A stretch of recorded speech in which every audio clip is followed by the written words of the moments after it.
Uzi, how are you? I'm doing well. Good morning, Tesla Live. Oh, and the not Robotaxi, the Optimus China event kicked off today or yesterday. Oh, okay, great. Yeah, 21st to 25th, right? What do you expect from that event? I mean, I saw a photo. It just looks like you're at a museum, but maybe it stirs up some hype. There's not many clips I could find. Dallas, how are you? Good, Yaman. How are you? I'm good. Am I hearing some music behind? Yeah, sorry, I'm standing on a patio here. Let me go inside. No, that's okay. We can barely hear it. What are you listening to? That sounds like classic music. I'm spending the week up in Telluride, and there's a jazz festival going on here, so there's all sorts of music. Oh, okay, great. That's awesome. That is really cool. Uzi, what's on your mind? Right now, the revision in jobs, and then a little bit of politics with the capital gains. Let's talk about the politics part. So, what's going on politics? I believe high earners is part of the policy proposal that if you have, I think, more than 100 million in assets, the government can tax your unrealized gains. But I'm not sure how accurate that is. Yeah, these politicians, they propose a lot of things during the campaign, and who knows if it's going to pass or not, right? If it's going to be implemented. That's a hotly debated topic for the last couple of elections now, actually. So I guess we'll see. What else? Oh yeah, I think Omar's criticism, where it's like you are the party in control, sort of, it's somewhat ironic when you're campaigning and the other person was part of the admin. What else? I think the price controls and gouging, that's another question. And then increasing the corporate tax rate to 28%. That might have a material effect on Tesla.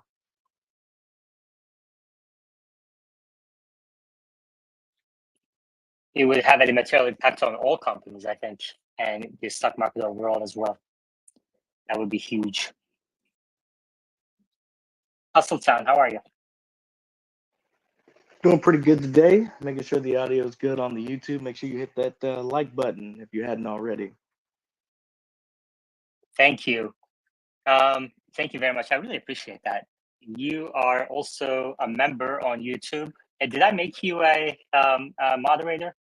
I mean, actually, now that we have only members on YouTube, we don't really need moderators because all the fun and stuff has gone. All the noise is gone. Just members only for YouTube live chats. And Hustle Town is keeping me abreast on the audio quality on YouTube, which seems to be fine. Omar, how are you? Hey, doing good. Very exciting news today with FSD 12.5.1.4 starting to roll out and confirmation from multiple sources that it's running on employees' Hardware 3 cars. Well, that's awesome. So can you say the version number again? 12 dot what? 12.5.1.4. It's, I think, awesome. 2024.26.15 build number. So should be Yeah. rolling out maybe as soon as today. Okay, great. So this is probably going to be the widest release of 12.5, right? Hopefully today, because Correct. actually tomorrow I may get, if that rolls out wide today, I may get a chance to test it tomorrow in person.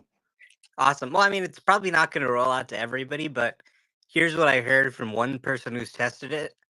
Hardware 4 12.5, or sorry, Hardware 3 12.5 is buttery smooth and the best build on Hardware 3 so far.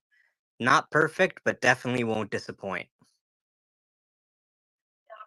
Well, that's great. Not perfect, but definitely won't disappoint. All right. Thank you very much for the updates. Uzi or Dallas or Hustletown, do you guys have FSD? Yes, I do. Okay, great. Yes, I do. Okay, perfect. You don't have 12.5, right? So you're going to get it with this update, hopefully. I do. I have 12.5. I have Okay. 12.5 as well.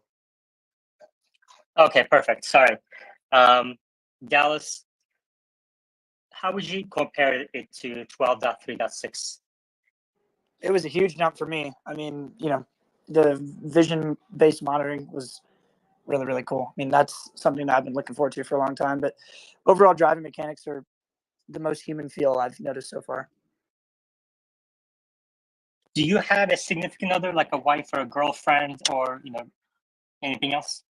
Yeah, I have a wife, and actually, it's funny. That was the comment I made last time on this topic. Was this is the first version that she now feels comfortable riding in, and actually kind of enjoys driving it herself. So passes the wife test for sure. Okay, really good. And I think Elon also replied to a tweet and said that is a good way to kind of keep track of things. And Hustletown, how about you? Same exact. The wife, she wouldn't activate it on her own before 12.5, and now she's making it a point to tell me, "Hey, I activated on the way there and back." And I was like, "Keep doing it, keep doing it." Okay, that's awesome. And do you guys have Tesla insurance? I do not. No. I do. I actually love Tesla insurance. Okay, I'm going to ask you to kind of elaborate on that part real quick. But before that, what's your percentage of miles on autopilot approximately for the last month, let's say? I'd say 75% of daily driving used on FSD. In Hustletown? Since we share the car, it's probably somewhere around 80%. She's now doing it more and more. Okay, so almost all of your miles are on FSD, and she's increasing her percentage. And Dallas, why is yours 70%? When I'm in a rush, which is unfortunately a lot of the time, I take over and just drive myself. But if I'm ever just in no rush, running errands and stuff, I'm always on FSD. Okay, thank you. I'm taking notes, taking names. Omar, do you use FSD when you're in a rush? If I'm in a real rush, I will sometimes take over and drive manually. I'll also drive manually just for fun. I think don't use FSD more than 80% of the time. Your Tesla was made to be driven manually. So have some fun with it sometimes. But in terms of the wife girlfriend test, my girlfriend does use it when she borrows my car to go somewhere. And the wife or girlfriend test initially referred to, can they sit in the passenger seat and not get mad at you? Okay. Now the wives and girlfriends are actually using it themselves and they're happy with it. So that's a big shift. And I had a video with my parents a couple weeks back. So I had my mom and my dad. We were going out to dinner just a week ago. And my mom, that's kind of the wife test for my dad. She now says, "Hey, why are you driving manually? Put FSD on." So she actually prefers FSD's driving to my dad's driving. So a lot of wife and girlfriend tests being passed around the country.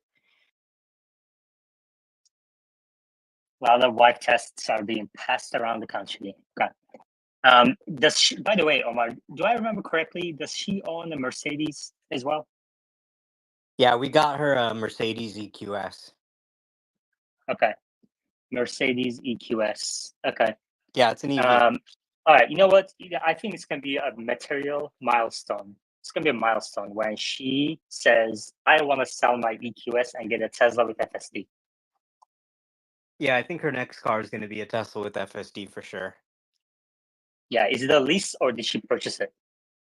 I think it's a lease. So when it comes back, we'll return it and probably go with a Tesla for her. This was kind of our transition into EV for her, and she loves going EV because she doesn't do any long distance travel. She's like, wow, this has just eliminated gas station fill-ups from my life. So she's totally on the EV train now. We don't have any gas cars in my parents' household anymore, including the kids. And yeah, it's great to be all EV.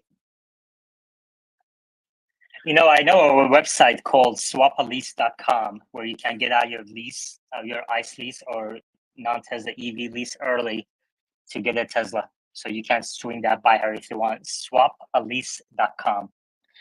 I want to give a shout out to two of our sponsors real quick. At the top of your screens, there are links and pictures for Joa Life as well. Tesla owners, this one's for you. TSLA Live is fueled by Joa, the ultimate destination for premium Tesla accessories. Need a rock solid phone mount? Check. Looking for lightning fast charging solutions? They got it covered. Joa's got the gear to take your Tesla experience to the next level. And because you're part of the TSLA Live community, Joa is hooking you up. Use the code TSLA Live at checkout for special discount. That's TSLA Live, all one word. Head over to joa-life.com/TSLA Live right now and deck out your ride. Thanks, Joa, for powering the community. Omar, did you know that we have now 15 of our listeners have already purchased items from Joa using our code, which is awesome. Yeah, smart move. I've got a couple of their wireless controllers right here on my table, and I'm probably gonna review them and play some games after the space. Awesome. And then our second sponsor, Pay More. Are your old electronics collecting dust and ready to upgrade? Visit Pay More and turn them into cash. Pay More buys, sells, trades, and recycles electronics because Pay More believes the best technology doesn't have to come at the cost of our planet or your wallet. Join the Pay More revolution and make a difference in the world. Visit one of the 100 stores near you. All right. Yeah, I've probably got a small fortune in old electronics. I should probably go take them to Pay More and use the money to buy some more Tesla shares. Yeah. By the way, our Paymore, friend at Paymore has been extremely supportive of Tesla Live on Patreon, and in many other ways as well. So Yeah, I met him when we were at Giga Texas for the Cyber Rodeo. He ran into me. Oh, really? Tell us more. Can you tell us more? Well, I was just, walking around and he came up to me. He said, "Hey, Omar, it's, so and so from X." And I said, "Oh, hey, good to meet you." Okay, great. Okay, let's switch to Tesla. So we just talked about 12.5.1 is now on hardware 3 cars with the employees. And hopefully it's going to start rolling out beyond the employees today. Omar, you have a hardware 3 car, right? Yeah, One we of your do. cars? We've got my Yeah. dad's Model S, which is hardware 3, down in the garage. Yeah, okay. So hopefully your dad will get it, and then we can get some comparison videos out of you, hardware 3 and hardware 4. Yeah, I'll definitely go test it right away if it shows up. And my dad's car is in the early access program, so it should hopefully get it in the first wave. Okay, perfect.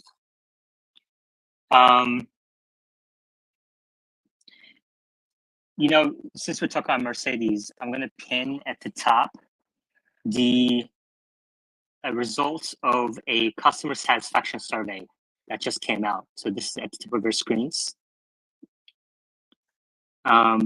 American Customer Satisfaction Index. This table at the top is the luxury brands, luxury nameplate brands. Mercedes and Tesla tied for top spot.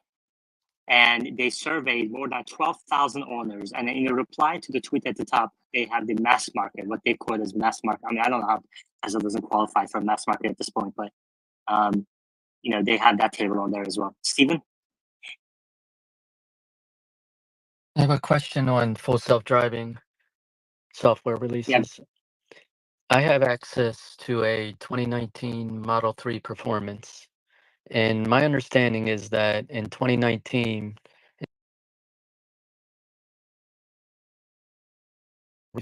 Yeah. I have access to a 2019 Model 3 Performance, and my understanding is that in 2019 is when they switched over from hardware 2.5 to 3. So I have the hardware 3 because I have the full self-driving capabilities. I used it last night. But is there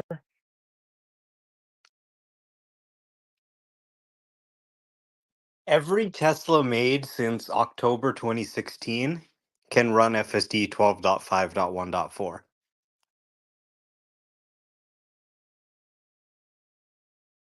Okay, that answers the question then. So I will eventually get 12.5.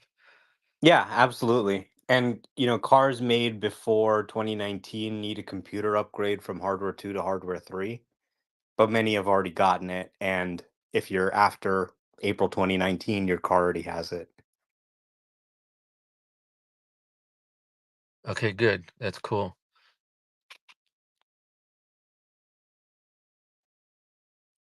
Omar, do you have an estimate of when hardware 4 performance will start rising above hardware 3? Like we're going to start seeing a noticeable divergence. Yeah. We should start to see a noticeable divergence once they start training dedicated models for hardware 4. That'll be when the new Tesla Cortex training facility is up and running, and that should be happening before the end of the year in terms of a release coming out of that. Now, when that new facility is open, the existing facility in Palo Alto is going to be dedicated to training improved models for hardware 3.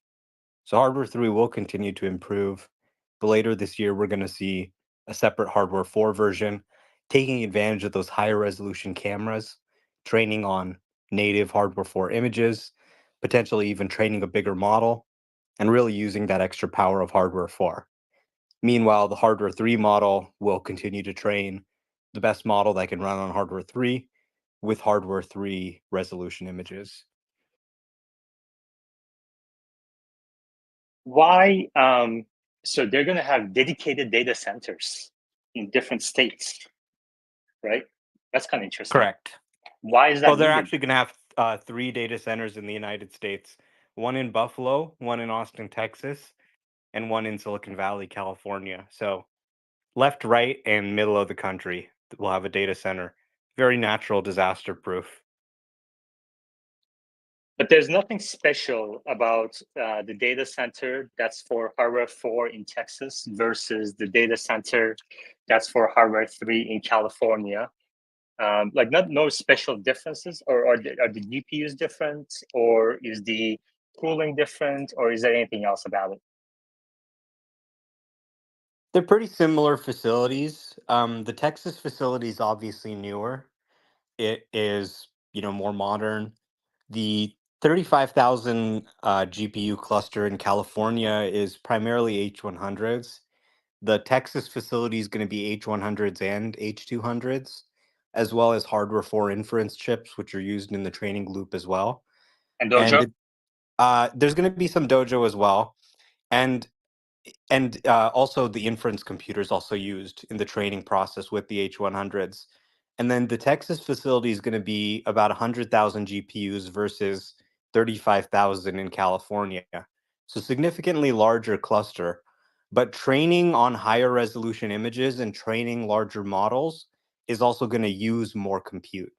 So they may be, roughly equivalent in terms of their training time and capability, given that you just need more compute to train hardware 4. Okay, very good. Thank you. Luce. Hello, everybody. So I wanted to ask Omar, why in the FSD tracker we don't see much difference between 12.3 and 12.5 regarding miles for intervention? Well, the Tesla FSD tracker is a very noisy source of data. It's not the most reliable and it tends to lag quite a bit. So I think you will see a big jump, maybe even 10x or more, but it's just going to take time for that data to come in. Right now, where most of the customers don't even have the version, it's difficult to see that and also to see how it matures over time. So I'm pretty confident that there will be a big jump, even in a noisy data source like the FSD tracker. And I think what you're going to find listening to people is it's more than miles per intervention. Yes, the miles per intervention is better, but it's the comfort, it's the quickness, it's those qualitative factors that matter just as much as the fact that you're having to intervene less. Okay, before we go back to Luce, thank you, Omar, for that color. So in this space, we focus on daily news, daily updates, try to get, talk about what's happening daily with Tesla and other stocks. And in my one-on-one deeper conversations with certain speakers of this space, I try to focus on 3 to 5 and 10-year plus period, longer term period investment horizon in Tesla, which is really more important to the intrinsic value of Tesla. So if you want to follow those conversations, the link is at the top of your screens. My one-on-one interview with Omar that got published yesterday to the public and last week to the members of the channel got more than 1,000 views now. It's on track to become the most popular video I ever published, probably by next week. You can watch that video at the top of your screens, and the table of contents is also at the top of your screens. It's mostly about Robotaxis, Optimus, Elon Musk, but my favorite section is at the end where Omar discusses his personal background, professional experience, interest in Tesla, how he got involved with Tesla, Elon, etc. Uzi and Naluce. I just found, I remember we were talking about the Piper Sandler did an analysis of the FSD tracker. I put it in the comments, but I think they hit on a bunch of what Omar was saying. They said it's about 107 people. But I think they found it encouraging enough to upgrade Tesla to a buy rating. So I think Sawyer did a great explanation of its limitations. Like you can't compare Tesla's FSD to competitors like Waymo, and there's more in there. Thank you, Luce. So basically, Omar, you don't think basically that it's the map data, basically, that it's wrong for either version. And so it makes mistake at the same point. So you think it's just matter of there is not enough data yet, right? It's much better. Any data that is accurately assessing it will show that. So I'm confident the FSD tracker is going to show it. And the latest version is good at ignoring bad map data. If the map says to do something stupid and common sense says to do something else, it'll do the common sense thing quite often. And it's able to learn from its mistakes and fix intervention issues without a full update much faster than previous updates. So I think we're going to see that start to be reflected in the data as it rolls out more widely. Luce, your sound quality is a little low, but go ahead. No, I wanted to say that. I mean, so Omar, you live in California, right? So basically, the map data is as good as it can be there. So do you think you have a different perception compared to others that maybe live in area that maybe don't have such curated data for the maps? Or do you think that California or your experience with it is representative of the general community? I mean, anybody who says it only works in California at this point, get your head out of 2021. I'm talking to people all across the country. It is not just working in California. And I don't think you caught what I said. It's good at ignoring bad map data now. So without the map data being fixed, it can do the right thing. You understand? So the map data says do something wrong. It can see that the map data is off. It'll just do the right thing. So it's starting to transcend bad map data. Yes, California is going to have better map data than other parts of the country, but the software is now resilient to that. And that's why you're seeing people in Boston, people in Chicago, people in Texas, people in Florida, all across the country reporting zero intervention drives. Okay, good.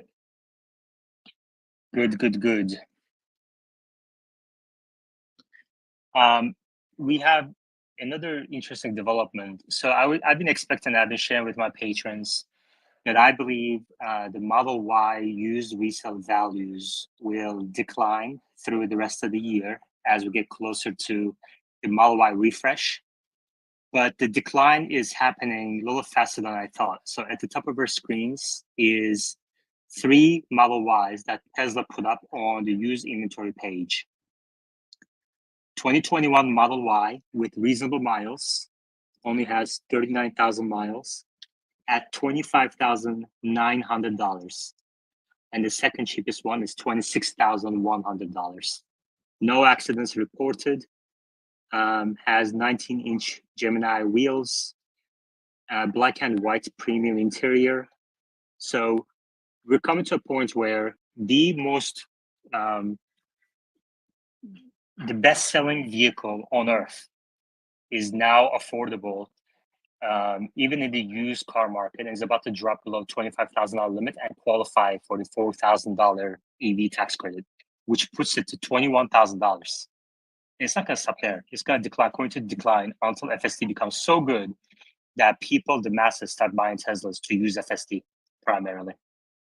So, Omar, we're coming to a point where the best vehicle on earth is cheaper than a Corolla at the point of sale.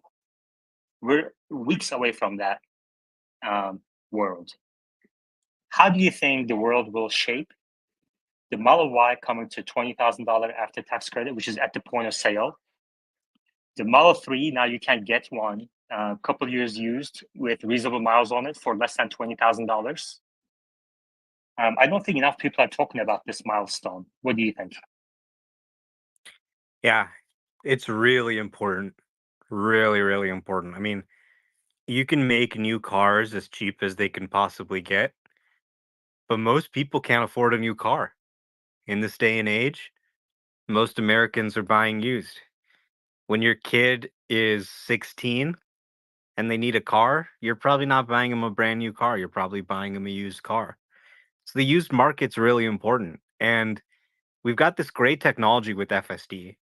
It's a life changer for so many people. Like, that's what makes me happy and makes me want to do this, is just talking to people and telling them about something that can change their life. And they come back to me and they're like, oh my God, I commute an hour every day. This has literally changed my life. I'm so much happier now. And anyone can afford it. That's the crazy part. Whether you're a McDonald's employee or we're very wealthy, there's a Tesla for you that can run the latest FSD and do most of your driving.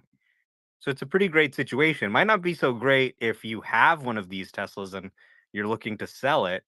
But for people who want to get in, pretty much anyone can get in. You can go show your friend FSD, and pretty much no matter what their income status is, they could probably trade in their current car and get a Tesla for a very affordable price. And I mean, the Model Y is such a great car for everybody. It's kind of the perfect car for everybody. It's got a little bit of everything. It's got tons of utility in space. It's got great performance. It's got great safety. You really can't go wrong with a Model Y. So it's pretty exciting, and I would recommend people take advantage of it before the election, because if Trump takes office, which it looks like Kamala is maybe a little ahead in the polls, but we'll see. If Trump takes office, then this $4,000 off a used EV may disappear, and it's point of sale. So take advantage of it. Get your kid a Tesla, get your friends and family into a Tesla. It could save their life. Thank you. Rich Biera. Hey guys, I just switched from my phone to the computer, so I came up accidentally as a speaker. But I could just touch on super quick on FSD. I know we're on a different topic. So I'm in Chicago, and to Luce's question, I do FSD probably about 80% of the time, hardware 4, 12.5.1.3. And I completely concur with Omar. It is, I've got something pinned on my timeline where I'm literally pulling out of my alley, out of my garage. It's not mapped. It's able to navigate it flawlessly. Does it do it every single time? No. Meaning it coming out of the garage, but no hands. Testing it on Saturdays with a lot of traffic in the very dense urban, communities, and it is driving really well and smooth, just as Omar said. So that's all I've got to say. Thank you, Rich. Caleb? Yeah, I just wanted to kind of expand on Amar's point. I've had kind of 3 incidents in my Teslas that I've been in the last 2 years. One from a deer, sadly a week after I got my Model 3, and then 2, an aggressive truck hitting into me and driving off. And then 3 was just a little over a month ago where a semi didn't look when he was changing lanes, hit me, totaled the car. The firefighters got there and they were blown away that I was alive and that I was able to walk away. They said if I was in any other car, I'd probably be in the hospital if not dead. Like I'm beyond sold. I can't recommend this enough to anybody. And just the fact that like a gently used Model 3, maybe 30, 40,000 miles, 2021, you have an LFP battery, you can charge to 100%. You don't need to worry about the state of charge. It's just And those such batteries a don't good degrade recommend. at all. Exactly. You're more than right. I had over 80, just barely over 80,000 miles on my Model 3 before it got totaled out. And I probably had maybe 1.5, maybe 2% degradation over that many miles. If you extrapolate that out, you're looking at maybe 10% degradation at 500,000 miles. And that's maybe. Like these cars are such a lifesaver, let alone the gas and maintenance. And to be able to, like what Omar said, get that used tax credit and get one under $20,000, sometimes even close to 15, it's like a no-brainer, That is especially with awesome. the parent settings. Yeah. Yeah, that's awesome. I mean, the only reason why these used Teslas are going for such cheap prices right now, less than 20,000. I mean, I saw one today on Tesla's own website, $18,000 after tax credit for a Model 3. $18,000. That is cheaper than a used Corolla of the same age and the same mileage. That's unbelievable. That is clearly a distortion in the market. There's no reason why a used Model 3 should be less than a used Corolla. Okay, no reason. The only Yeah. reason is because people don't know about it. So if you want people to know about it, please support TSLA Live. You can support TSLA Live. We're here every single day, 2 hours a day. I publish on YouTube this live stream. I publish one-on-one deeper conversations with Omar, with Dirty Tesla. I publish short clips as well. So take a moment, the few hundred people in this space right now, and a few dozen people on YouTube live chat right now, take a moment to like, repost this space, share it with others, and like the video on YouTube, and support our sponsors. The links are at the top, as well as in the comments to the video on YouTube. Take a moment so we can continue to spread the word, because these cars are going for way cheaper than they should be. Uzi. I made a post a couple weeks ago about FSD and deers and preventing those accidents. Would that be a feasible line of thought? I would, yeah, I totally agree to the avoiding deers. When I had my deer collision, it slowed down as fast as it could. But the deer jumped out behind a fender, so I couldn't even see it until the deer was in the air. I'm really curious to see if different testing models, especially with 12.5 or variations of it, to see how it handles those. But for mine, it slowed down. Sadly, just physics was too much, and I couldn't do anything at the time. Luce and then Dallas. So for Tesla, it's a negative that used cars are so cheap, right? It's not something positive. Well, I mean- it's negative in the sense that it's going to shift some demand in the near term from new cars to used cars, but it's positive in the sense that it serves the mission. And now the vast majority of the world can afford these cars. Okay. I mean, that has been the number one attack vector against Tesla. So for the longer term, it's very positive. Omar? Yeah. I mean, I think like people need to realize that there's a car market, right? So just like there's a market for strawberries and there's a market for watermelon, there's a market for cars. So if I'm making watermelon and I would go to some farmer's market and there's a ton of people selling watermelon, people might be less likely to buy mine. Right now, the car market isn't doing well, and that impacts Tesla as well. But if you're a buyer, it's obviously a great situation. Definitely a better situation than a few years ago when the prices of used cars were going up and a used car cost more than a new car. Compared to then, it's a way better time to be a buyer. And I just think that it's amazing just to kind of reflect on where we are in 2024. 5.2 million driverless rides are happening a year, and you can buy your own self-driving car, albeit kind of a shitty self-driving car, for $18,000. That is crazy. This technology is really accessible to everybody, and people don't know about it. Honestly, before the hands-free, which hasn't even really rolled out to everybody, it's not really a consumer grade product. But now with 12.5 and hands-free, get some butts in seats, start showing your friends, and show them how to get a new or used Tesla if they're interested. Exactly. And the larger the new and used Tesla fleet is, the more opportunity Tesla has in the future in terms of software sales as well.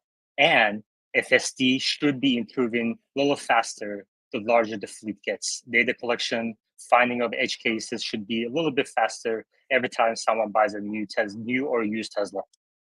Yeah, I have a saying, which is if you love them, make sure they're in a Tesla, because they've got so many advanced safety features in this thing. I mean, you've seen the guys drive off a cliff and try and kill their family, and everyone just walks out of there unscratched. And people in Israel avoiding terrorist attacks in their Model 3 Performance that, put a bullet in them, but they survived because the thing could just get out of there so fast. I mean, there's so many ways. The automatic seatbelt pretensioners, it detects it's going to be in a crash and tightens the seatbelt. The structural safety, the advanced AI and software updates built in. So, all my family, my aunts, my uncles, my parents, they're all in Teslas. My friends, my, pretty much anybody. You see the same for Elon. Like his mom, May Musk, she drives a Tesla. Kimball obviously drives a Tesla. These are products that we trust our lives with, and that, Elon has people that he loves in these cars. And that's why they really take it to the next level. They don't just stop at 5-star safety. They're always trying to figure out where they can get the 6-star, the 7-star. Okay, good. Dallas? Yeah, I was T-boned by a massive Bronco about 6 months ago in my Model 3 at a red light. And I can speak to the seatbelt tensioning. It's real, and it's actually kind of cool from a nerd standpoint. You're like, oh my gosh, the car knows I'm about to get hit. Honestly, the car took it perfectly. All the airbags went off, but I walked away completely fine. The other driver actually was decently injured in that big Bronco, which was surprising. The craziest part of all, insurance loved the fact that it had a Tesla because all the footage made that process so smooth. Like, coming to the decision of who was at fault and anything of that matter. The 360 footage is something that you think about for autopilot, but you don't think about from an insurance standpoint. And I realized the importance of that in the process of my wreck. So just wanted to add on that. That's awesome. Thank you very much, And the Dallas. car is actually smart enough in many cases to detect that it's hit and save the footage automatically. I want to make a comment on the whole aspect of, one, the seatbelt tensioning, because as that semi slammed into me, the immediate aspect of tightening the seatbelt and having no engine block to slide against my body were probably the two biggest things that kept me alive. It was funny because going through the process, insurance contacted me, and the second they learned that I had a Tesla and that it was filming, they didn't even ask for the footage. They just immediately took responsibility. They didn't fight it. They didn't have to go to lawyers. It was such a simple process. So yeah, that's another great point. That's really cool. Thank you very much, Kelly. Rich Bira.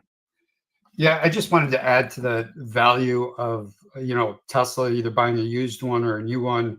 When I got rid of my Performance 2020 Model 3, I had about 30,000 miles on it. And I literally only got washer fluid done. It was a Performance, never did the brakes. My son's got in comparison, a 2016 A3 Audi. And every 5,000 miles, he's getting a $100 oil change. He's got to get transfer fluid, at 50,000 miles done.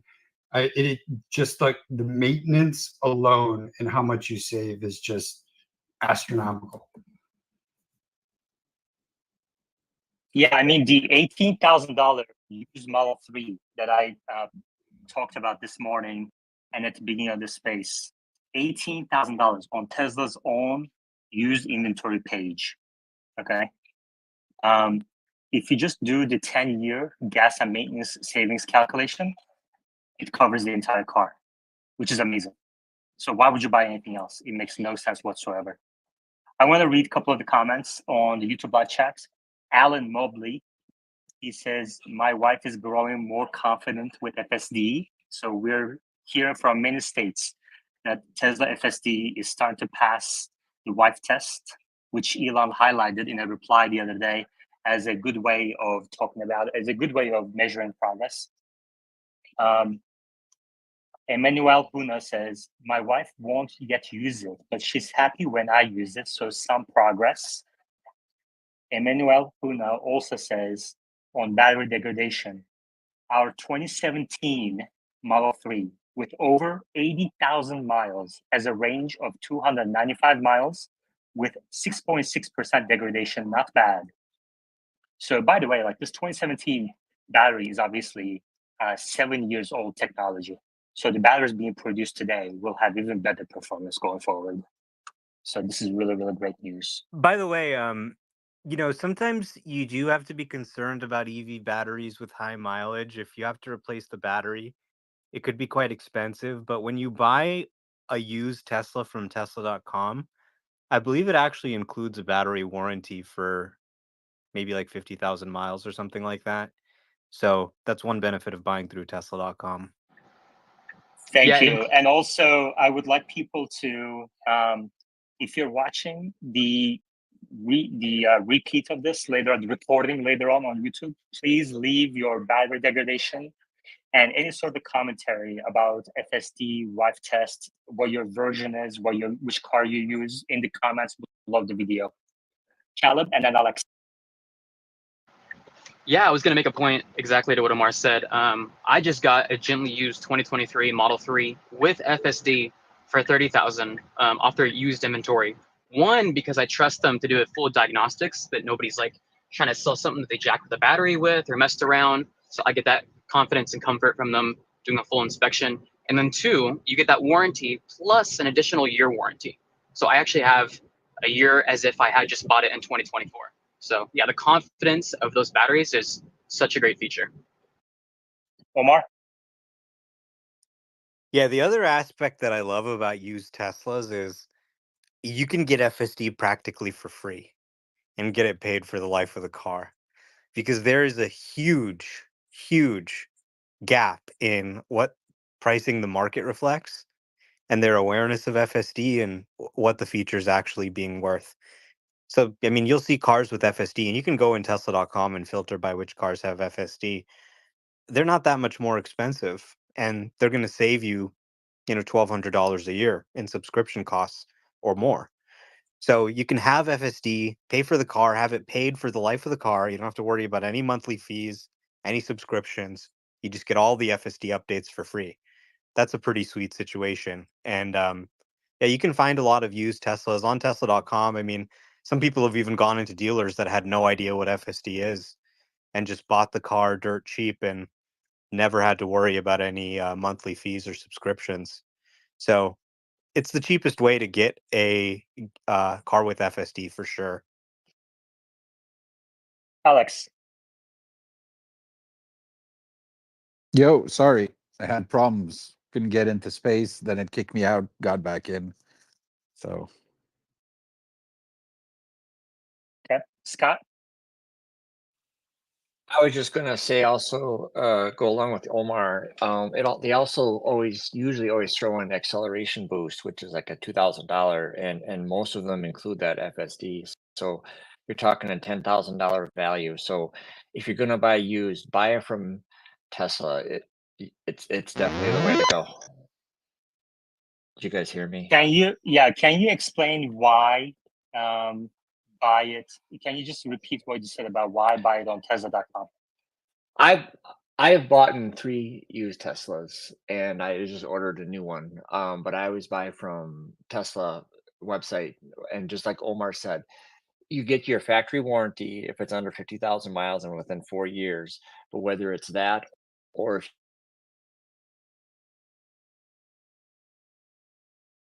an extra year of warranty, but then also they give you acceleration boost for free. It's included. 99% of the time. And then, like as they said, they go through it, they understand it, make sure it's everything works good, and what do you call it? Has the you don't have any problems with it. So I Okay. would only buy from them because they're the Okay, best. gotcha. Omar, factory warranty, if the car is still under 50,000 miles, you get 1 year extra warranty because you're buying from Tesla. I guess it's like a certified, manufacturer warranty or whatever. And then you also get acceleration boost included. I've never heard that before. Yeah, I'm not sure about that, or I haven't heard about that, but you can see all the warranty information listed on the page. So if you scroll down any used vehicle page on Tesla.com, you'll see all the warranties it has available. Let's say I buy a Model Y that has 50,000 miles on it, and it actually came with a 120,000 mile battery warranty. Well, then my warranty, I'm actually going to get 70,000 because the car still has 70,000 left. So it can depend on the vehicle, but you can see all the info on the product page. They usually, even if a vehicle's completely out of warranty, extend a little bit for a used vehicle. Okay. Edward, and then Dallas, then Bradford. Hey, Yaman, how are you doing? I was just going to mention that the used Model 3s, I don't think it's as important to buy from the Tesla site as to buy from an actual company who sells a lot of used Teslas. I mean, we did a lot of research on this ahead of buying my son's Model 3 used, and these guys, you could tell within 5 or 10 minutes if they knew anything about Tesla at all. It's very, for the people in the community, just ask them a few questions and you'll understand whether they know what they're doing, whether they have all the tech and everything behind it. And it was pretty easy, super simple to do it. I mean, just make sure they have a good star rating type of thing if you're going to buy from a used car dealership. And many Thank you. legacy dealerships have Teslas that are still under warranty, and they can apply the point of sale $4,000 credit there too. So check out your local legacy dealerships. A lot of them stock Teslas to bring people in. They kind of put them up front and stuff. And they're often the most clueless about FSD, and sometimes you can just get a really good deal from a legacy dealership. Dallas? Yeah. So what's the best way to check battery degradation as a consumer or like as a customer? Because I know you can go into service mode and do all that stuff, but I mean, what's the best way to do that? Okay, before Omar gives an answer, and now we go to Bradford, quick shout out for our sponsors. Pay more. Do you have old cell phones gathering dust, MacBooks or iPhones just sitting around? Turn that unused tech into cold, hard cash at Paymore. Paymore pays top dollar for your electronics. Whether it's the latest iPhone or an older model, Paymore wants it. Visit to find your nearest store. With over 100 locations in the US and more coming globally, cash is just around the corner. Turn your tech into treasure today. Paymore, thank you for supporting TSLA Live. And Joa, Tesla Live is proudly sponsored by Joa, your go-to source for premium Tesla accessories. From innovative phone mounts to cutting-edge charging solutions, Joa offers everything you need to enhance your Tesla ownership experience. Use coupon code TSLA Live at checkout for exclusive discounts for 5% off, and now we get 5%, which helps improve this space. Omar, what's the answer to Dallas' question, how to check battery degradation? Well, the quick, easy way to check the battery, so first of all, kind of look at what it is. The LFP batteries are definitely preferable. They're better batteries. They last longer. They have a higher cycle life. They're safer. So an LFP battery is better compared to, a nickel-based battery. Those tend to degrade more rapidly over time. And just look at the range figure on the display, right? So you look at how much range it says, maybe try and charge it up or try and calculate what it would be at 100%. And then you've got a pretty good idea. That range figure will take into account whatever capacity it has available. If you do have more full or detailed access to the car, you can go into the service section of the app. It's kind of complicated how to do it. You can go into software and click at the Tesla, hold down the logo, then a text box pops up, then you type service, puts it into service mode. There is a battery health check you can run, but I think that involves charging and discharging it or something. So it's probably not something you can really perform at a dealership, but they do have that function in if you are maybe dealing with a private party or something and want to have more information than just the range display. Thank you, Bradford. I think when you think about it, selling private party, you typically can get $2,000 more. So anytime that Tesla transacts a car, Tesla can either make 2,000 more or they can pass that savings on. And the free upgrades is just one other thing they can do, but selling new to consumers, selling used, doing trade-ins. Like Tesla's not always the best with trade-ins, but they can gain that advantage there, and that's one more reason why I think Tesla's an interesting investment is that savings that they get, where people have forgotten about this for a long time. Absolutely, thank you, Edward. Yeah, to add to Omar's thing, we did that right when me and my son, when he got his car, he's down in Orlando. When he got his car, we did the degradation. He had 25%. We just multiplied the miles times 4, and he was at about 232 on the standard range plus. I would suggest to make sure that you're getting at least over 220 on the standard range. It depends on the other ones. But and I told him you're only going to charge like once or twice a week, and because he's a city driver. So I mean, 200 is plenty of miles. People don't realize that. Yeah, I mean, I was thinking about what Edward said yesterday in yesterday's space about the deal that he got for his son, a used Model 3, and it's an incredible deal. So I want to learn at some point his tips for others in the audience how to snatch those incredible deals. Edward, can you just say that again, please? The price and the year and the mileage? The price was 21,000. The year was the 2021, so it was still 1 year under the regular warranty.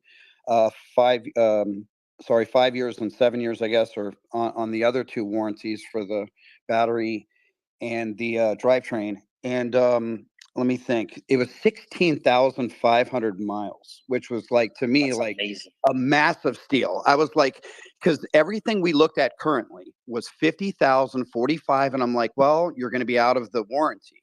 So I'm like, let's just keep looking, because he was in a mad rush. He was so excited about getting a new Tesla, or even a used Tesla. You know what I mean? To him, it's new. So, but anyway, and the car is like pretty flawless inside. I mean, think about it. If it's only 16,000 miles, they really weren't using it that much. So the lower the miles you get, really the lower the damage that you get all around the vehicle, inside and out in general. I mean, a couple minor scratches. I mean, come on, who cares? Yeah, thank you so much. That's amazing. Any tips for the others about how to snatch such a deal? Like, did you do anything special, or did you kind of fall? Like, was it luck or what? Research. I mean, we did Car Gurus because it was in Florida, and I guess Car Gurus is big in Florida. And I talked to an actual. My friend has a Tampa Bay Auto Network. He has an actual car dealership.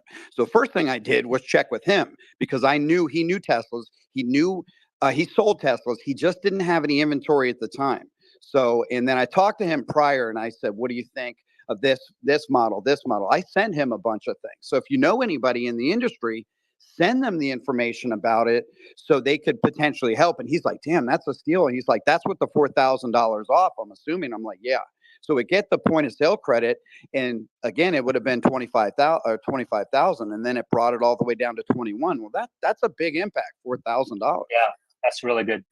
Yeah, one benefit of this space, I think, is that we get to share best practices and how to not only learn about the company or the stock, but also the car ownership. Thank you very much, Edward. I really appreciate that. Grant. Oh, Grant left. Okay, let's see. All right. Next topic. While we talk about used Tesla prices, just a quick note about the overall industry. Right now, incentives across the industry are at extreme levels. They're rising really fast. Overall industry incentives, 7% off average transaction price, 7% off average transaction price discounted. It's rising really rapidly. EVs in particular, 12% off average transaction price for July. And it's expected to go higher in August. So it just speaks to the challenge across the industry that is affecting Tesla as well. This could be, discounts at the register, subvented 0.99% type of offers, or other things. Callum? I was just going to speak regarding looking for those deals. I would, if you have a close friend or family member that works at a dealership and they really know what they got and they know what they're doing, that's great. Feel free to go through them. Otherwise, I'd highly recommend going through Tesla's used inventory website. And what I did is I went through about 4 or 5 weeks of having rental and insurance figuring itself out to pay off my old loans so that I could go and reapply for a new one. And I was just, you can use Excel, if that's your notes app, whatever it may be, but go look, find the car you want, it's generally used, write the price down, contrast and compare with like KBB or Auto Trader or all these different websites, just to build out a good average to figure out, am I getting a deal? Is this worth the money? This one has FSD or this one has an LFP battery, whatever you're looking for, if that's speed with performance, just kind of build out a small history. I spent about 3.5 weeks looking. I figured out a really good value and what I wanted and the quality. And I was happy with it. And I went and I live in Austin, Texas, and I just had a buddy drive me down to San Antonio where they had it and picked it up. And I felt like I got a really good deal. And just kind of Thank you, Caleb. Yeah. Sam. Hi, I just had a couple things to add since I bought a used Tesla in March, the end of March. I made a mistake, so I don't want you to make it. I didn't realize I was buying from a private party. You can get the $4,000 tax credit, assuming you qualify, by asking the private party seller to go through a dealer, like an online dealer system called Key Savvy. So I bought a 2019 Model 3 with 14,000 miles on it and FSD paid for. And I paid $25,500, but I bet I could have gotten him to do Key Savvy, which would have brought it down to 21, which would have really been a steal. So okay, Key Savvy. Thank you very much. Yes. This is what I'm talking about. If you have any tips and tricks about these things you want to share with the community, request to speak. Thank you, Sam. I appreciate that. Adam, Zach, and then Edward. Edward? Yeah, I have a great tip, and this is something that came up with us when we bought the vehicle. You think about what city you live in. If you're living in a major city, most likely there's going to be a lot of used Teslas out there. Okay, so that means the price is going to be dropped because of the supply and demand, right? Well, if you're in a smaller city, like a city that I live in, we looked at the Teslas and they were $3,000 or $4,000 more because, again, there's less they're less out there. So what you can do is buy out of state. You don't have to buy in state. The shipping is usually relatively inexpensive comparison. I mean, a couple $100, maybe $300 or $400 or $500. It's still maybe worth saving $3,000 for a $500 shipping. So you may want to broaden your search. Okay, thank you. Adam, Zach? Okay. Adam, you have to unmute yourself for us to hear you. 3, 2, 1. Okay. All right.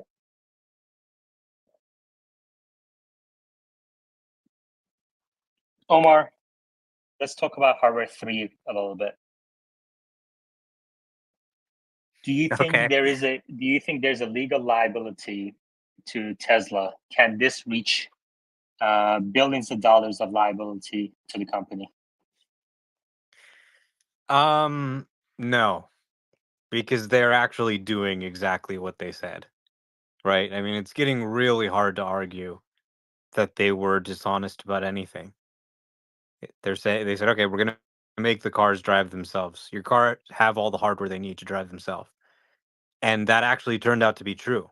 I think people are going to see with this update, it's driving itself extremely well, and they haven't hit the wall at all. This is just the beginning of this new approach.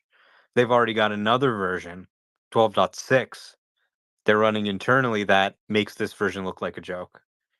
So, you know, people will always sue you. Like, as a company, there's always going to be lawsuits, right? But they're probably going to win. They've tended to win all the lawsuits, even when somebody goes, "Oh, my loved one died using autopilot, and I'm suing you." The jury usually goes, "Well, your loved one was using their phone, or they weren't paying attention." So, distracted driving is a huge killer these days. And Elon has said before, look, to not come up with a life-saving technology because you're worried about liability is just beyond stupid.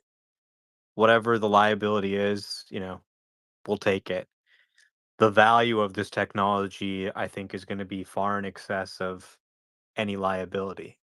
And there is going to be, people suing, people upset. Even people who got in a car crash. Elon said, the people who don't get in a car crash because of your technology will never know that they would have gotten in a car crash. And the people who do get in a car crash, let's say some other car slams into them, they're probably going to sue you, right? So that's just kind of the way America is. But it's still worth doing, even if there is liability. And I think the courts will probably understand that this is something that Tesla, I think, has actually been very careful about deploying.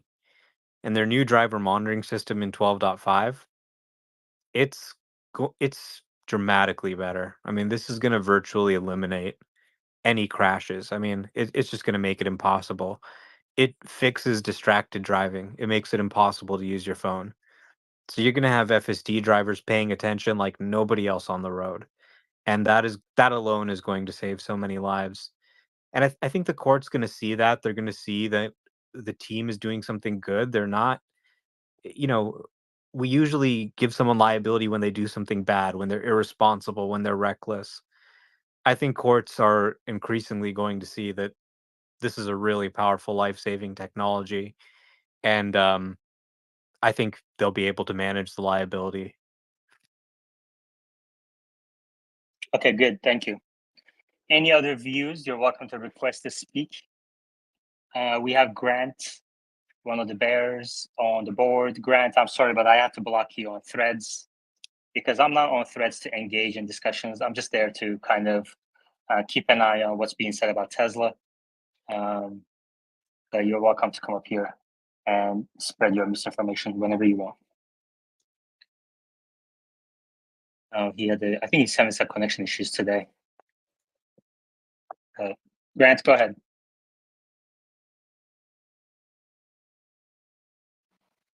I'm a little shy. Okay. So even if you're saying, Omar, that Tesla gets into a class action lawsuit for hardware 3, which I believe, it's the majority of the fleet today, but I think in the geographies where FSD is available today, hardware 4 vehicles comprise quite a large percentage of the fleet, and soon enough, they're going to be the majority. Not that this matters really to the decision whether Tesla should focus on one hardware or the other. I think eventually, you and I agree, and everybody agrees that hardware 4 Teslas will be more capable than hardware 3 Teslas. And hardware 3 owners have an opportunity today that Tesla did not have to offer to them, which is to transfer their FSD to a new Tesla for free. That's an $8,000 value that people asked at the shareholder meeting, and Elon said, "You know what? We have to pay for this development, which is going to take tens of billions of dollars." But people want free stuff all the time, so he kind of gave in and said, "Okay, you know what? We'll extend it one more quarter." So if you're in that situation, I highly recommend upgrading to a new Tesla with hardware 4.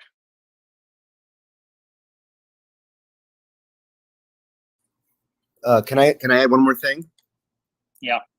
In the process of buying a Tesla and figuring all this stuff out, I don't know if any of you use Tesla insurance, but if you're in California, apparently due to California laws, they don't use your safety score to rate your policy, and B, California requires Tesla to insure your other vehicles, regardless of brand, if they sell you a policy.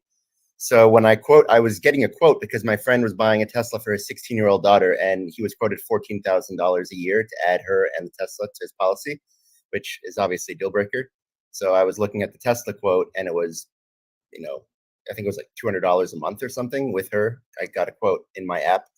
Anyway, in doing all that, I realized I could get insurance for my Model 3 and my brand new Z06 Corvette, which was $150,000. And I brought the policy I was with Travelers, from $550 a month down to $327 for better deductibles. So I switched and bought that policy. So anyway, worth looking into if you have a Tesla and other cars in California. Edward. Yeah, I have to say something about the insurance thing too. I feel, and this is tinfoil hat stuff, but I feel like the insurance companies are kind of out to get Tesla a little bit. And the rates that they're offering are just ridiculous on Teslas, especially for younger drivers. And I feel like they couldn't have any explanation for why. They were just saying, oh, well, the Teslas are more targeted, what, for like key scratching or something. So I couldn't believe they were manipulating. And I checked a lot of different insurance companies. So, I mean, you have to do serious research on that end. Okay, good. Thank you. All right. I mean, if you get one of these cheaper used Model 3s, and you're living in a state where you can get Tesla insurance pays for gas savings, maintenance savings, Tesla insurance savings on FSD. You basically cover your entire monthly payment.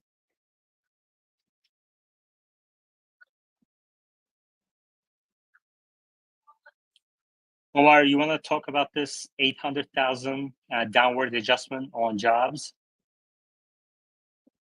Sure, but one thing I just wanted to say first is I don't think Hardware 3 customers have a good claim for a class action because they are actually still getting all the software delivered.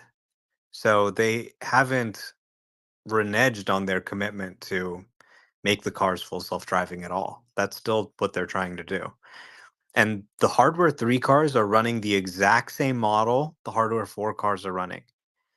Like, it hasn't even diverged yet at all in performance. So there's not really a case. People say a lot of stuff when they want the update, but that's just people being stupid. It doesn't actually have Yeah. any legal foundation. And I mean, even in the future, when Hardware 4 starts running a different model in a year or two, they still won't have a good case. Because in the sales agreements that they signed, there is no promise that Tesla or Elon made about you're going to get this or you're going to get that. So they can try. Anybody can sue anybody in the US, but they don't have a case. That's why they're trying to make this public outcry. And yeah, I mean, I heard someone today say we need to keep Elon honest. It's like, you're not keeping Elon honest, okay? You think they changed their plans for Hardware 3 because of you tweeting? They were already doing it. You did this purely just to vent, okay? So, I think everyone's going to be happy when they get the update. It was obviously, annoying waiting. But what people are going to see and what I've heard from employees is it's the same performance the Hardware 4 cars are seeing, same exact software running exactly the same. So it's very promising. And I think Hardware 3 will continue to get better and better and better. Like, I don't know if you guys are taking a look at some of these small LLM models. Like, for example, the latest fee model from Microsoft. It's like a 3 billion parameter count model, but it's able to outperform some much larger models that were completely state of the art not too long ago. So, what we have in deep learning is actually this capability where you can employ massive compute in the training cluster and actually distill down a small model that's very powerful. So there's no reason to think that hardware 3 can't keep getting better. This is just a lot of fun and anxiety, and I'm really excited for the software to start rolling out hopefully this week, so we can start to kind of recenter the discussion in reality about what's going on with these cars. Good. Thank you. And if you're interested in what Omar just mentioned about bigger models, smaller models, performance of each, how they compare, topics like that outside of Tesla, artificial intelligence topics like that, you're welcome to check out the episode that's linked at the top, AI Amateurs, episode 3, on Monday nights, 8 p.m., 7 p.m. Central, 5 p.m. Pacific time, with Omar, Michelle, Robert joined us in that episode as well, and usually Sierra as well. We dig into artificial intelligence and robotics in that podcast. Edward? Yeah, I was wondering if you guys thought that the Cybertruck is going to get, with the hardware 4, I guess, is it going to get the FSD prior to them, the 12.5 rolling out the hardware? The Cybertruck is going to get, with the hardware 4, I guess, is it going to get the FSD prior to them, the 12.5 rolling out to hardware 3, or at the same time, or is it, does anybody even know? Looks like hardware 3 is going to get the update first. We haven't heard anything about any Cybertrucks getting it, but Okay, great. Alex, what's on your radar? I saw you posted a couple of things about SpaceX, or would you rather talk about DNC or something else? Well, there's a huge mission coming up. I think probably everybody here in the space knows about like the Polaris Dawn mission, and it's going to be pretty incredible. I think people are downplaying it a bit because it's Falcon 9, it's not Starship, it's it's a Dragon capsule and everything. But yeah, it's when you deep dive into it, it's going to be pretty wild what they're going to do, and it hasn't been done since the days of the Apollo missions. So yeah, and it's the first time, like for me, like the first time like a commercial private mission is going to go do a spacewalk, like without an airlock, without anything, testing new suits, opening the airlock to Dragon in like space. All these things are like really wild. Like they're crazy a little bit for doing it, I think. But I'm not them. I wouldn't do it. So yeah, You wouldn't want to walk in space? well, like just like take the leap off the spacecraft. So first of all, you got to imagine, like you saw the inside of a Dragon. It's not that big, it's not like Starship or anything. It's a pretty small spacecraft. So imagine you're all four in there, and you're in this brand new spacesuit, EVA spacesuit that SpaceX designed, and you're just going to open the hatch. You're going to depressurize, and you're going to open the hatch to like deep space. That right there, just doing that is freaking wild. And then you're just going to like tether yourself and just like take a step out into space. So like a spacewalk, and just go out there floating at 700 kilometers from Earth. It's totally wild. I'm sorry. Like if you try to picture yourself doing that, it is wild. And these are not like professional astronauts. You know what I mean? It's not like these are citizens, and what day yes, are they launching, Alex? Like first opportunity is like 26. So of course there's the weather and everything, but yeah, it's in like 5 days. This is happening, and the mission is going to last, I think, 4 or 5 days. So they're going to do a whole bunch of stuff. This is just like one of the stuff they're going to do, but they're also going to like try to connect via laser to the Starlink network so they can broadcast everything. They're going to eat like Doritos that were specially designed like for eating in 0G. So that's a little fun thing. And I've had so many comments on that post, like people, wow, this is so cool. Another, oh man, junk food in space, like how dare they, and all that. But yeah, there's a lot of science that went into making those things, because you can't just like open a bag of Doritos in space and start like eating it. Like it's too dangerous. Like the spices, all the things that aren't chips, the crumbs, So they all had to think about that. So they're doing that. What else are they doing? Oh yeah, they're going to go like super high, like 1,400 kilometers. Like, so they're going to have like, they're going to raise the orbit up to 1,400 kilometers to make some tests about like radiation, because then they enter into the radiation belt. And so they're going to do some scientific experiments with that. Like I said, connect to Starlink via laser.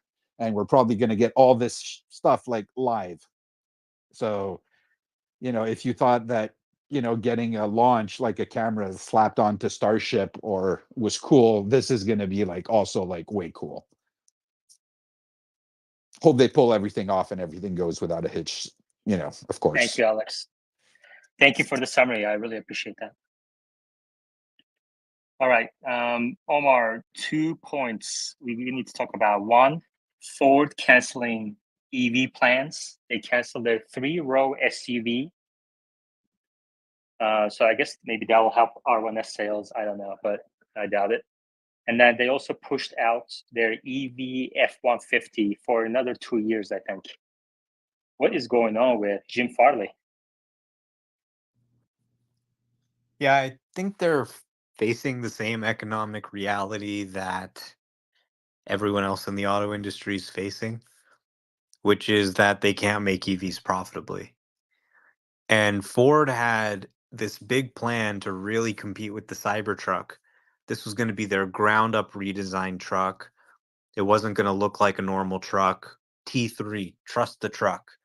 It was going to be built in a brand new facility they were calling Blue Oval City in Tennessee. And now they're realizing that's probably a terrible idea to do another electric truck. I mean, they're losing boatloads of money on the F-150 Lightning. And the sales haven't really been that great.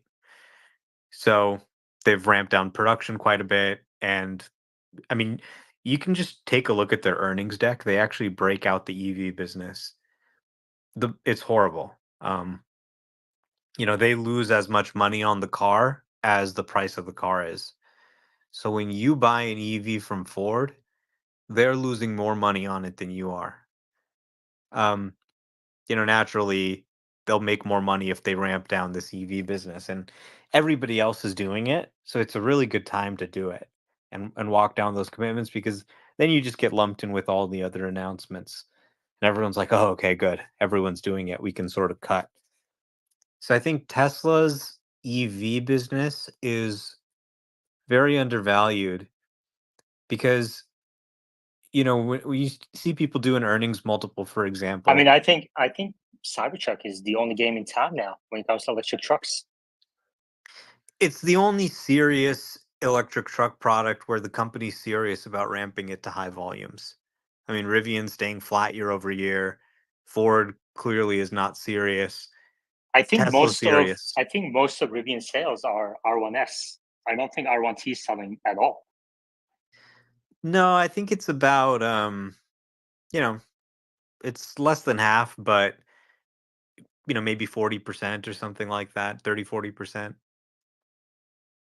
Yeah, I'll take the under on that. So, and I think with Rivian, today, you would have expected, with all these cancellations from Ford, you would have expected some sort of a bounce, a dead cat bounce or something from Rivian stock, but that doesn't happen. I think the market is kind of waking up. I don't think anyone was really thinking about these products, to be honest. No one was really awaiting this product.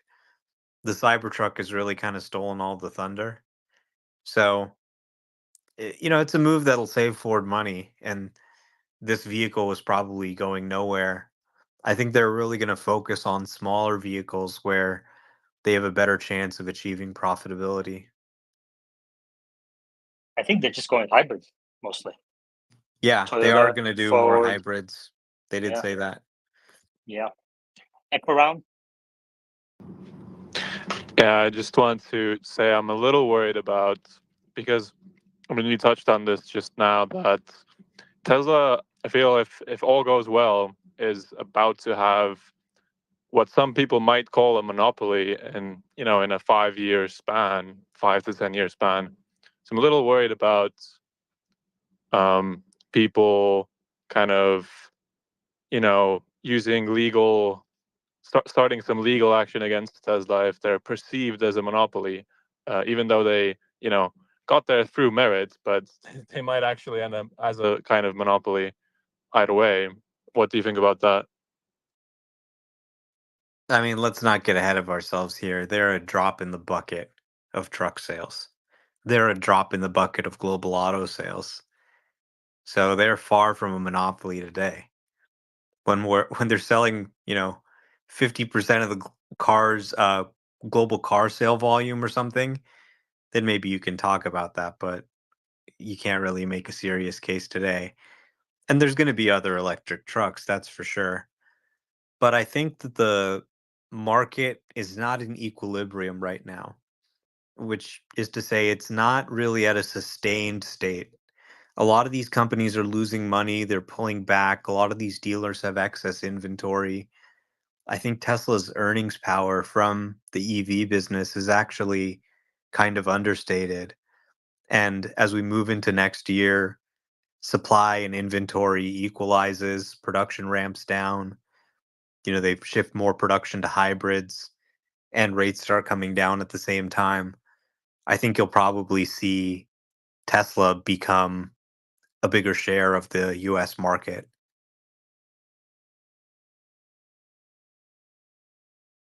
Grant? Hey, yeah, I think that Tesla's US EV market share was in the 80s at a point a few years ago. I think it's just below 50% now. So I wouldn't worry about monopoly, you know, regulatory actions or anything like that. What do you think is going to be next year? I think it's going to continue to decline. I don't think it's going to do anything too dramatic. I think the question is how much the EV market grows versus the plug-in hybrid market. I know that plug-in hybrids are growing faster than EVs right now. Yeah, and I think it's going to take some time for people to realize hybrids are the worst of both worlds. You're carrying around the weight and the complexity and the maintenance needs, the repair needs of both systems in a hybrid. You're not really getting the full benefits of one or the other.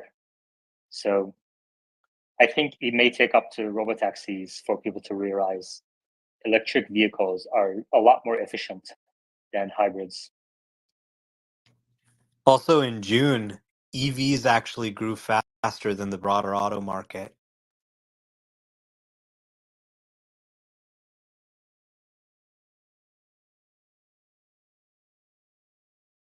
All right. Grant, anything else on your radar? Yeah, I mean, I was having a lot of difficulty getting up and being able to hear people. I won't dig back into all that stuff. One thing that I don't think has been talked about, but was just alluded to, is Cybertruck. I am curious what people's people's outlooks are for that model. I'm obviously a bear and a little more cynical about it. I'm curious if people think it's going to ramp or what the story is there. Hey, Grant, are you sick? I am sick. I'm in a horrible spot. I moved all my afternoon meetings. I'm just sitting here being sulky. Okay. Well, that's no different than any other time. Omar, any thoughts on Grant's Cybertruck question? Yeah, I think things are looking pretty great. Best-selling vehicle over 100,000, 4,600 registrations in June, compared to 4,800 registrations for Rivian R1T, R1S, and Van. So they've basically surpassed Rivian's entire business in volume at this point. They're the best-selling vehicle over 100K, gas or electric, and they haven't even started producing the non-foundation series yet. I mean, I was just driving mine last night, and this is just such a great product to drive. I mean, I see this actually being way higher volume than anyone expects. And if you talk to some of these guys, like the guys at S&P Global Mobility who track registration data, they're frankly shocked at the Cybertruck registration numbers we're seeing. They expected this to be a pretty niche vehicle, and it's already the best-selling vehicle in its price category of any kind: gas, electric, hydrogen, hybrid, you name it.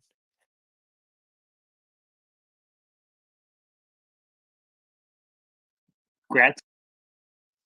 Yeah, that the price drop to the lower cost models is an interesting thing. When do you think that would happen? My personal belief is that these cars are having a lot of fixes done. I don't think that they're very profitable. I don't think they're going to scale until they get some of these kinks worked out.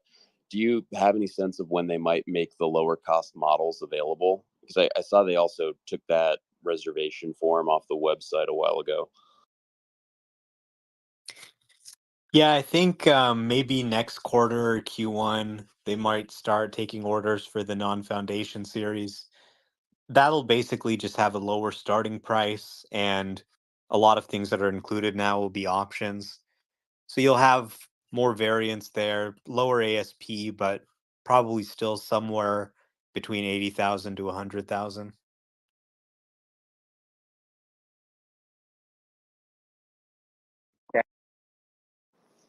Yeah, my prediction is that it's maybe Q1. I think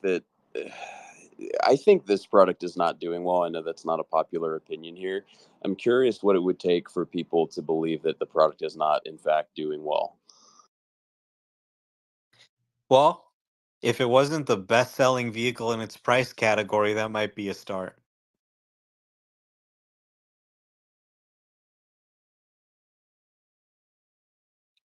Grant, actually, I think you should take a few days off after that answer. But go ahead.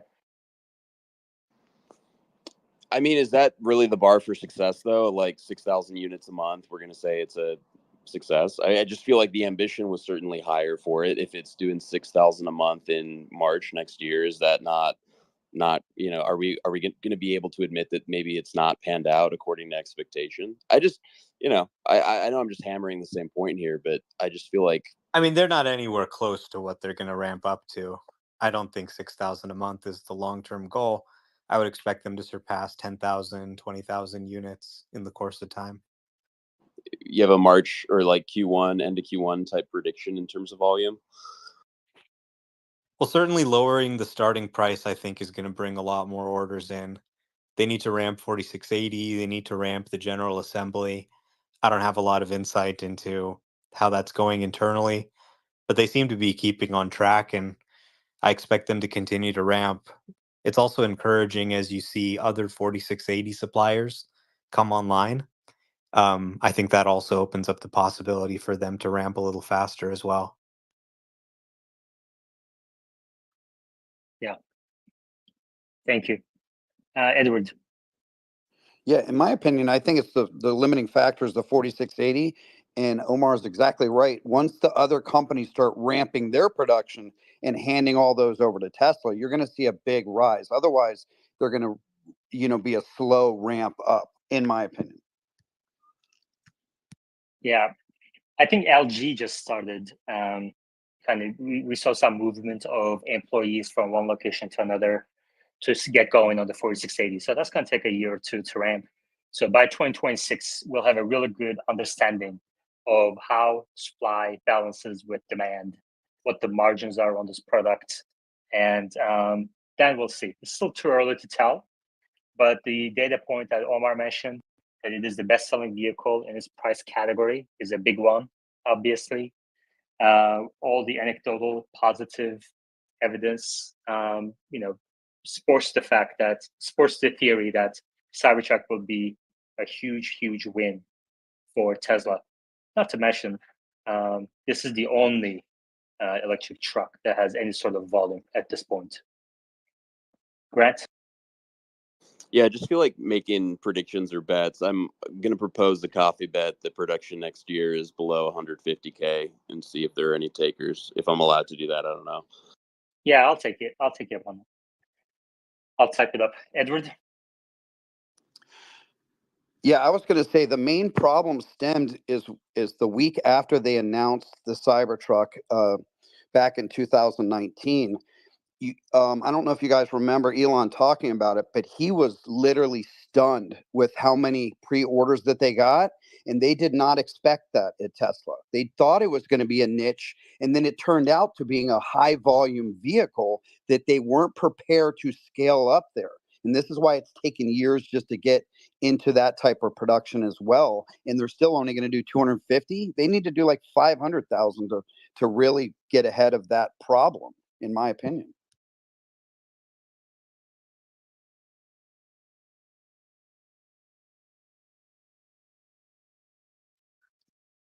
Grant, and then Hustletown. Yeah, not to be so negative here. I just don't believe that the demand's there. I don't think that's going to happen. That's why I'm making this bet. I mean, there have been material issues with the builds. I follow a lot of forums on other social media sites, and a lot of people have them in and out of service centers over and over again. I do think it's totally possible that some of that is just first model kinks and they can work it out. But I do think at the same time that when Elon talks about how they dug their own grave with this vehicle, it's more a function of the design challenges being very difficult to iron out. I think that's also what played into the delay in the actual production. Okay, Grant, do you agree with the wording at the top? Yep. Okay, and everyone in the audience, please reply to the tweet at the top and share your view. Who do you think will win this coffee bet? Cybertruck sales more than 150,000 in 2025. Share your reasoning, your math, Grant. Yeah, I was just gonna say one question here, because the way that they're reporting it lumped in with the S and X, does anyone actually know exactly how many Cybertrucks are being sold? I'm just wondering about how provable this will be. I mean, there's a lot of third-party data in the US about automotive sales, so we'll have no problem deciding this. Omar, then Edward. Yeah, there is registration data available. And, I'll just say that for me and most other Cybertruck owners I've talked to, it's not in the service center all the time. This is just FUD.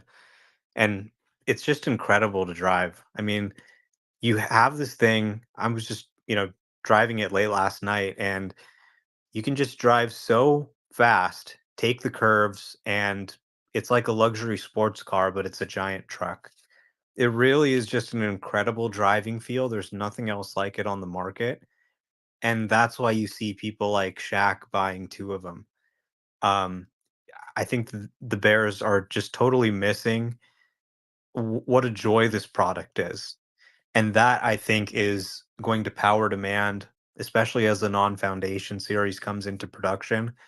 People who test drive this thing, and they're starting to do test drives, they're going to want one. It may look strange on the outside. Inside, it's just the best vehicle you've ever driven. Edward, and then we're going to switch topics to Robotaxi Future. Edward?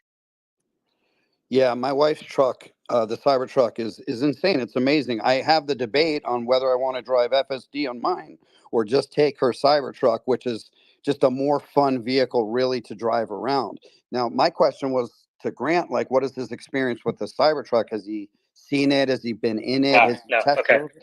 We're switching topics. Half hour on Robotaxi. Thank you, Edward. Grant hasn't tried anything. He might have seen one. He just looks at some boards. That's about it. He's never been in a Cybertruck. He's never driven it. And for those people who did drive it, they'll immediately notice steer-by-wire is going to change the industry.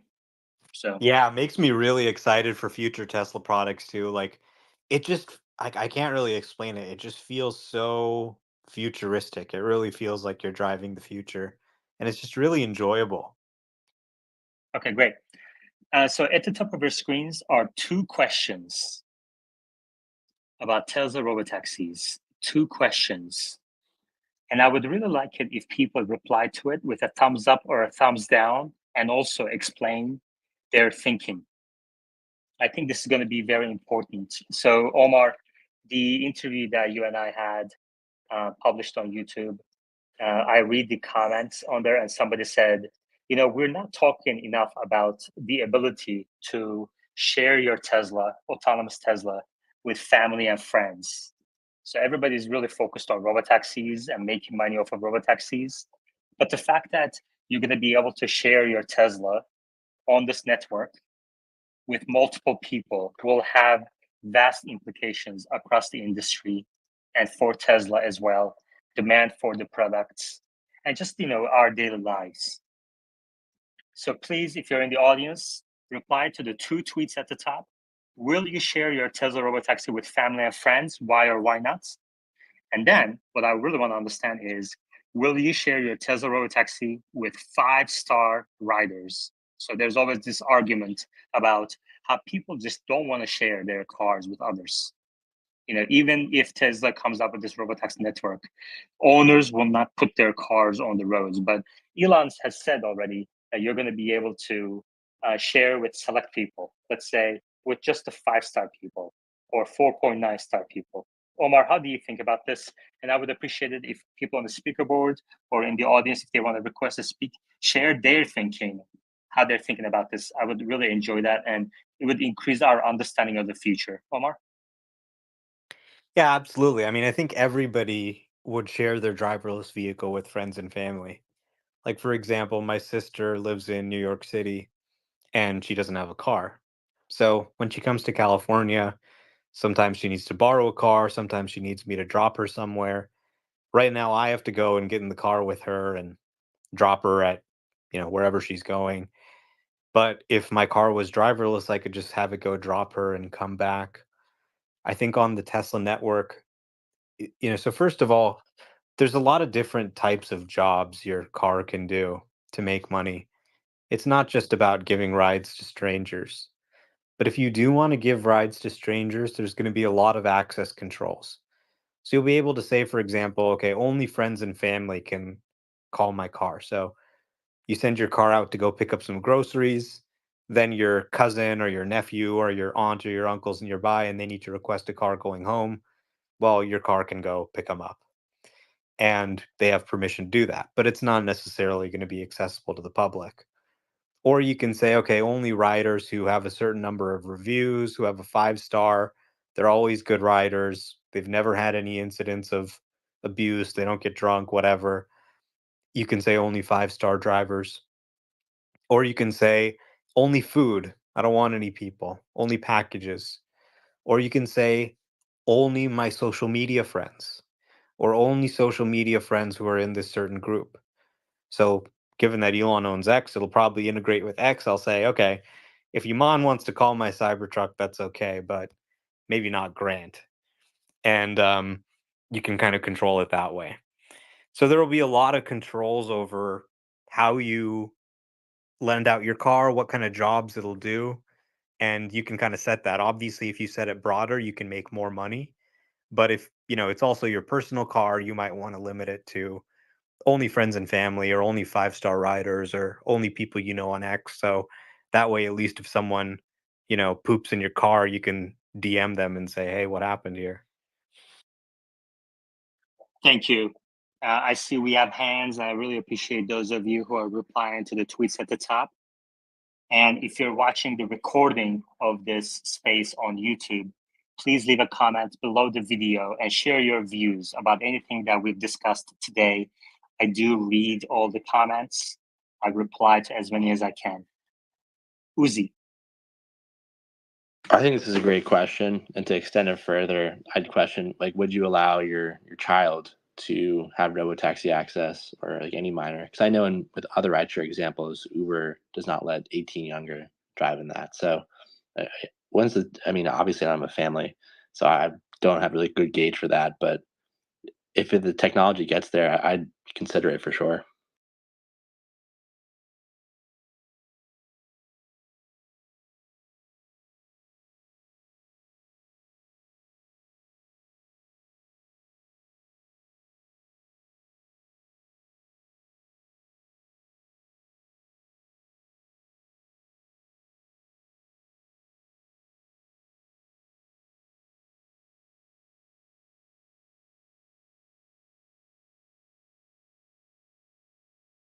Hustle Town. Oh, this is the reason. This is the reason why I joined the FSB program about a year ago.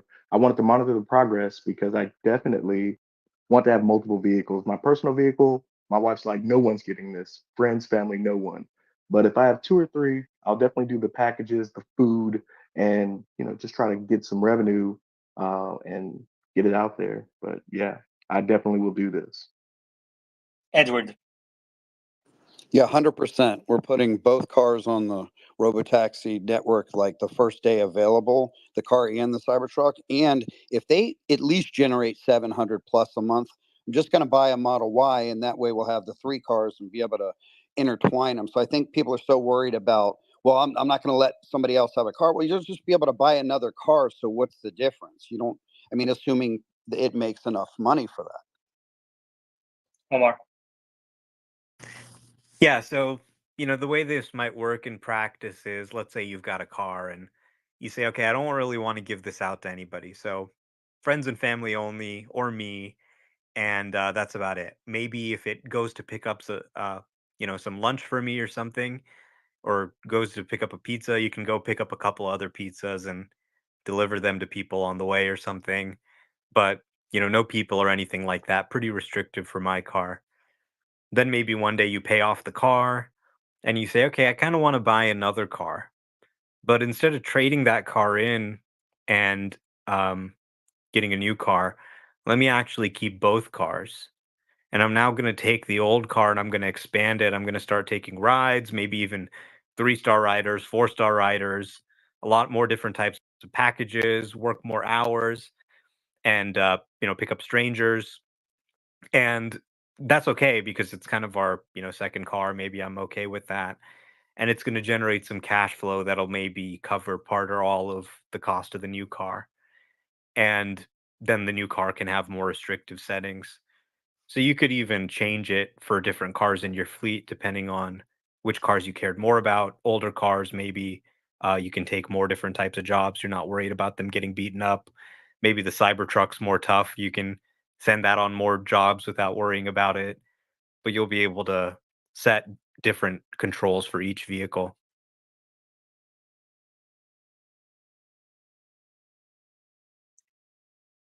Okay, I appreciate everyone replying. I think we might see Omar, would you like to put any estimates around what % of people will share their Tesla with family and friends versus what % will put it on the Robotaxi network? I have no idea. I mean, I would imagine probably most would be willing to share it with friends and family, maybe not unconditionally. Maybe you have to hit the approve button or something. But I think generally, people would be supportive of that. And I think even in the case of friends and family, you can have the ability to reimburse that cost, right? So the car would calculate what the price of the electricity or the wear and tear and everything is, and there'd be some nominal fee. It would probably be less than what you pay, on a public robotaxi network. Could think of it like a friends and family discount if you want to offer one. But I think there'd be the ability to accept payment even for friends and family, and be able to have it so they reimburse you for electricity and that type of stuff if they do a long trip in your car. Okay, very good. If you're interested in similar questions, similar long-term discussions, you can check out my interview with Omar on my YouTube channel. The link is at the top of your screens. All right. Yeah, it's going to be interesting. It's going to be interesting to see how this all pans out. The one thing I noticed as I was doing my research, I think, I'm not quite certain on this, but I think the number of Teslas in the world today are approximately the same as the number of Uber cars in the world today, cars that are added to Uber. So I think the Tesla fleet is outgrowing Uber fleet soon. Yeah, and Elon has put the CEO of Airbnb, or the founder of Airbnb, on the board. And he's also chatting up with Travis Kalanick behind the scenes, from what I hear. And he's talking about the birth of these major sort of sharing economy platforms. And I think Tesla put the Airbnb founder on the board because they want his expertise in building a similar type of service. So it'd be very unlike anything that we've ever seen before in the driverless world. And, there's a lot of things to think about how it would work. There's a lot of challenges, but it's impossible to compete with the Uber model of franchised, anyone can be a driver, supply and demand on the network can fluctuate without without having this type of model. So the only way to really compete with Uber is by having this type of distributed service. You can't compete with them all having your own fleet. And that actually makes me think another filter that you'll probably have is market price, because the market price of a ride will probably fluctuate just like Uber's is. So you could say, okay, only accept rides that are above, for example, $2 a mile or something, or $3 a mile. So you could have your car only go out if it's like a surge time or something like that.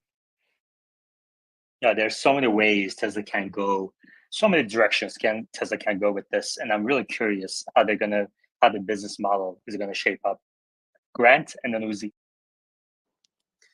Yeah, this is probably a remedial sort of question, but assuming all of these cars are robotaxis in a couple of years, I still don't know that I understand the point of having a dedicated robotaxi model. Like, if it's going to be smaller, is this the same as the compact? Or if it's a van, can they just have a van? I just still don't really understand why there's a specific quote unquote robotaxi if all the cars are going to be robotaxis.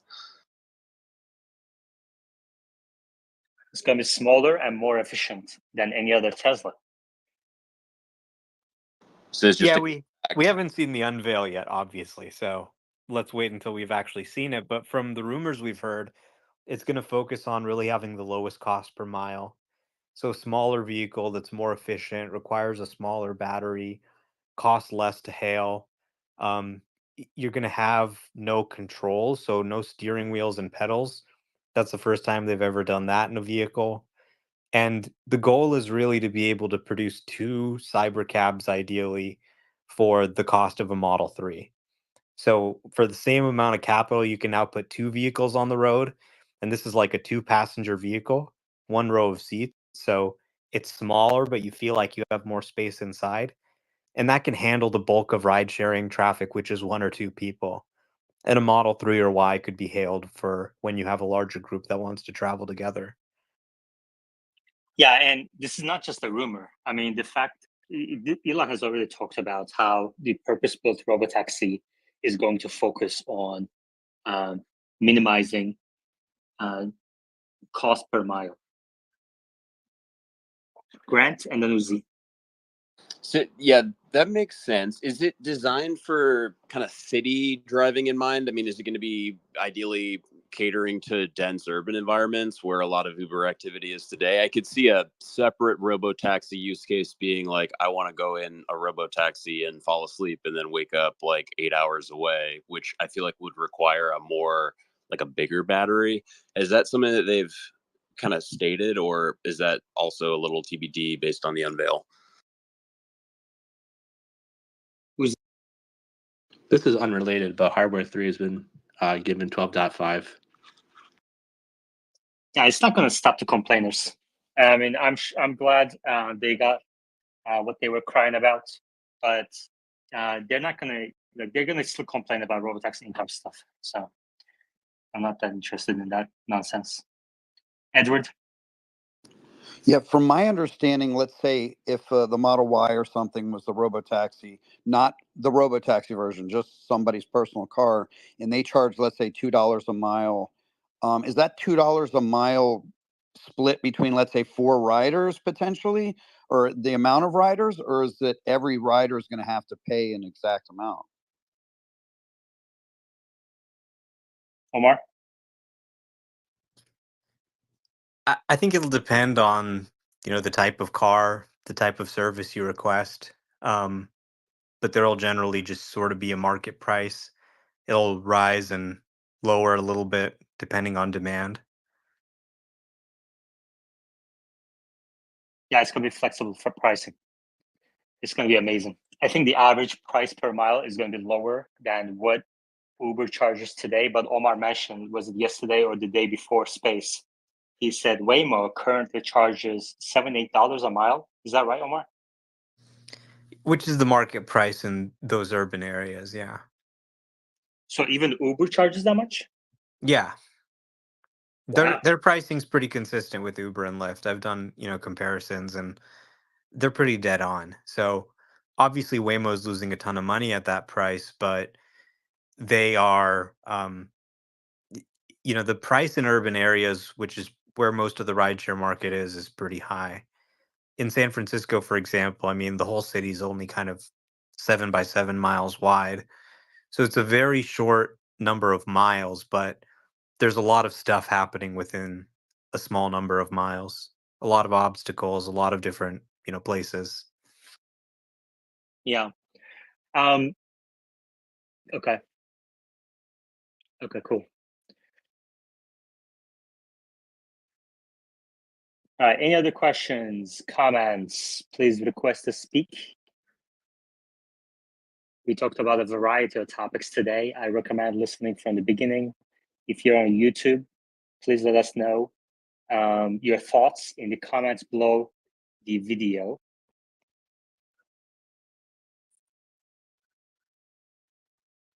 This episode is sponsored by Joa Life and Pay More Stores. The link to those are at the top of your screens. Check out our sponsors, please, guys. Thank you very much. We now have 16 people who purchased Joa accessories using the code TSLA Live, which is amazing for just 3 weeks. That's amazing.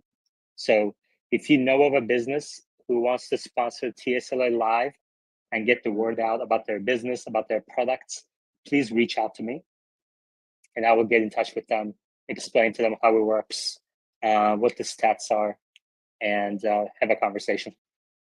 Grant? Yeah, I'm curious if anyone has. I feel like this has probably been discussed at length, but any Robotaxi unveil predictions in the form of like the big surprise that comes out and it's like we're gonna launch a pilot somewhere, or anything that would be a big sizzle factor addition to that day that people think might happen? I don't know. I mean, I might, I think Omar said this is only going to be a hardware unveil. But I think I really like his idea from a few episodes ago. It was like 10, 20 episodes ago. We talked about how maybe FSD unsupervised may roll out in stages. So in this specific condition, in this area, you can turn on FSD unsupervised.